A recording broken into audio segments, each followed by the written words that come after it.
Hi, this is Nilus Mattive for Money and Markets TV. Last week's video on I-bonds is generating a lot of buzz, so today I'd like to address some of the questions and comments that you've raised. A viewer named Marilyn said that on October 31st, she tried to take my suggestion to buy I-bonds before November in order to get the 6-month rate of 4.6%. But when she tried to make the purchase on treasurydirect.gov, they moved the transaction date to the following day, so she was not able to get the higher rate. Unfortunately, Marilyn is right. When you use Treasury Direct to purchase I-bonds, your effective purchase date becomes the following business day.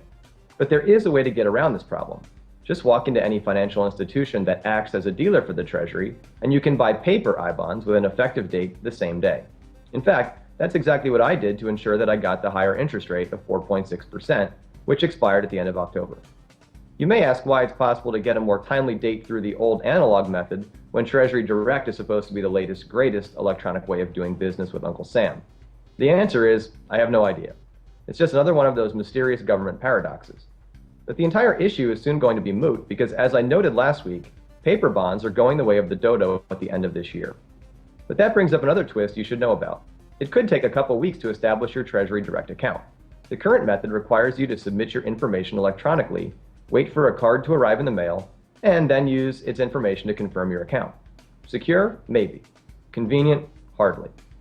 The government's website says it's overhauling this process. In fact, it was supposed to be changed last week, but it still hasn't happened. But all these details about process may be obscuring perhaps the most important question viewers are asking. Why would I recommend any type of Treasury Direct given Washington's financial situation right now? To be clear, I'm still very negative on long-term U.S. Treasuries. I simply do not believe they're paying enough, especially given the risk of a substantial decline in their value in the future. On the other hand, I highly doubt the U.S. government is going to default on its debt anytime soon. Moreover, I-bonds are not marketable securities, so they have no chance of losing you money. In fact, even if inflation becomes deflation, the value of your I-bonds principal will be protected. Don't get me wrong, I'm not saying I would hold today's I-bonds, which carry zero fixed interest, for the next 30 years. But I would gladly accept a risk-free, tax-advantaged 3% or 4% annually to hold them for a year or two. If you were able to lock in the 6-month annualized rate of 4.6%, you're ahead of the game. But even at the current 6-month rate of 3.06%, I still think I-bonds are a no-brainer.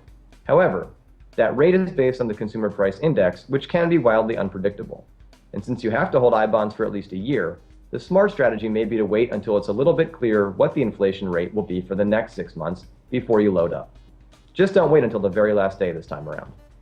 For Money and Markets TV, I'm Nilus Mattive. Thanks for watching.